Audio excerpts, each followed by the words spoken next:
of what appear to be red blood cells inside a blood vessel. These are within an unfossilized section of bone from a Tyrannosaurus rex. All tests to date have been consistent with the finding that the red blood pigment hemoglobin is also present. How then can this dinosaur bone be millions of years old? Not just the hemoglobin, but also osteocalcin protein in the bone. Now this is virgin bone, not permeated by minerals. So the proteins there have not been replaced by minerals. They're still intact. The problem is we know that protein bonds rupture with time, especially the covalent bonds of DNA, the bonds between the nucleotides, but also the bonds between amino acids in proteins. When they rupture, they liberate a small amount of free energy. Therefore, according to the second law of thermodynamics, they have to rupture the bonds with time. It's just a matter of time. Like water has to run continually downhill, not uphill, and the more time there is, the more downhill it will run. Well, the question is, how long does it take for all these bonds to rupture? In seeking to find the answers, scientists examined mummies, ancient Egyptian mummies that we know historically are about some 4,000 years old. They compared them and their protein structure with mummies less than 1,000 years old to see how much protein bond rupture would take place in a 3,000-year hiatus. They found even in dry mummified conditions, the protein bonds were rupturing at such a rate that it appeared the proteins would completely be dissolved. All the bonds ruptured, no complete intact protein in as little as 50,000 years.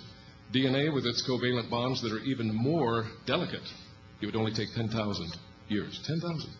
Yet here we have largely intact hemoglobin and largely intact osteocalcin protein. Now they did 4 different tests trying to confirm that it was not hemoglobin because they didn't like it. All the tests, however, came back positive. The most significant one, they injected some of this into laboratory rats to see the response of the rat's immune system to the protein intruder. Now God has given us and animals amazing, complex immunity systems that are actually able to analyze a foreign intruding molecule, an antigen, then by analysis figure out a molecule custom made to fit its three-dimensional structure, bind to it, and target it for destruction by the immune system. When they injected it into laboratory rats, the rat immune system analyzed it as a protein that was a hemoglobin protein, largely intact, and targeted it in that way. That's about as good as it gets in forensic science, that is largely intact. In fact, it's in about as good a shape as the ones we find in the ancient mummies, which we know to be only about 4,000 years old. Well, the flood, according to the Bible, was between 4,000 and 5,000 years ago. So that's spot on for these things being only several thousand years old. They find these bones of the dinosaurs, and they say, that proves the rock is 65 million years old. But the bones have a different story. The blood has a different story. When Cain slew Abel, God tried to confront Cain about the murder. And Cain had this lame excuse, I don't know what happened after all, I'm not my brother's keeper. But God had the irrefutable comeback. He said, the voice of your brother's blood is crying to me from the ground. And here we have the voice of dinosaur blood crying from their bones, telling us they're only thousands of years old, not millions. Also, we have found many dinosaur bones that are, in fact, not fossilized. Even the evolutionists admit this. Lots of them. They look like old bison bones. They look that fresh. Yet they're supposed to be at least 65 million years old. Well, they would have been a pile of dust in a few tens of thousands of years by protein bond rupture. The fact they're in this good a shape indicates that dinosaurs could have lived no more than a few thousands of years ago. Finally, the ultimate question, could there be a living dinosaur today? According to the Bible, that's entirely possible. After all, they survived the one big catastrophe that hit the earth, the flood. They overspread the earth from the ark after the flood.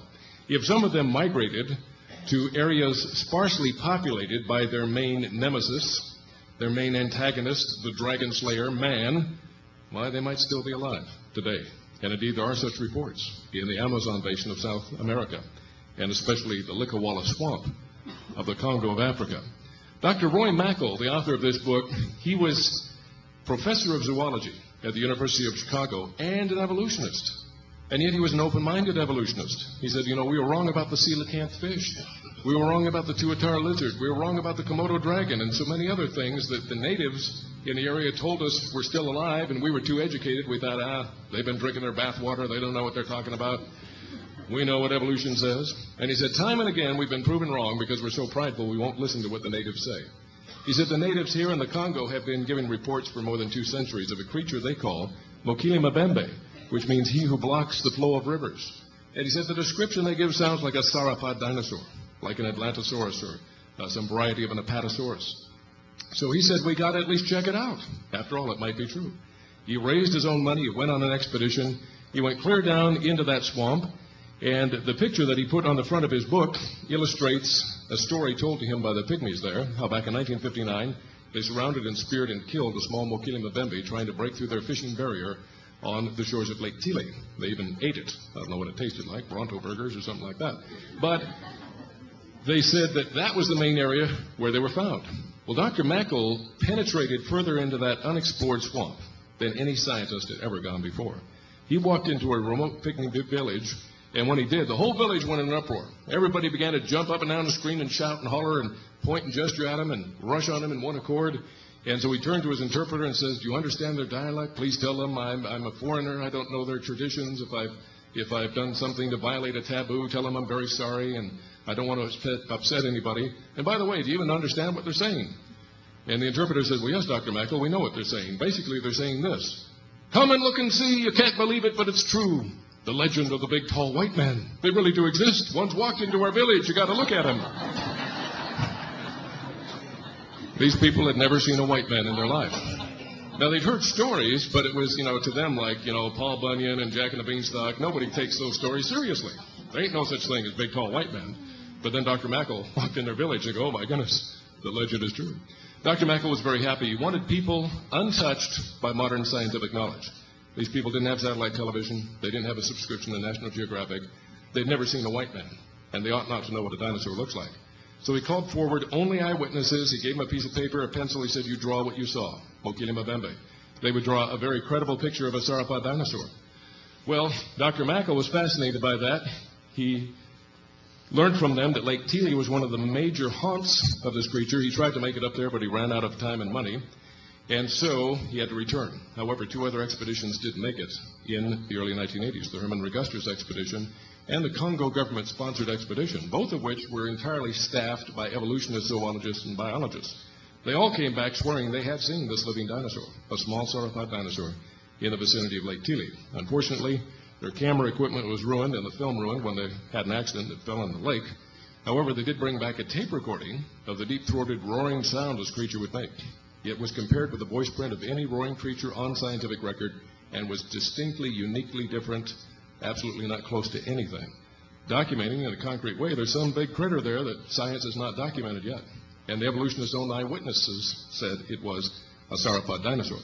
The Discovery Channel is now wanting to go there as a part of a new series on documenting, proving or disproving the existence of strange, exotic, legendary creatures. They want to fly into Lake Tile instead of walking through that terrible swamp with amphibious aircraft, stay there for weeks if necessary, use state-of-the-art infrared night vision equipment, etc., and prove whether or not it's real.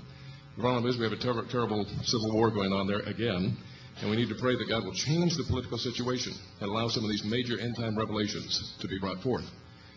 Now, if you want a Christian witness to this, 42-year veteran missionary Eugene Thomas. He's now retired, but that's his address and phone number if you want to contact him.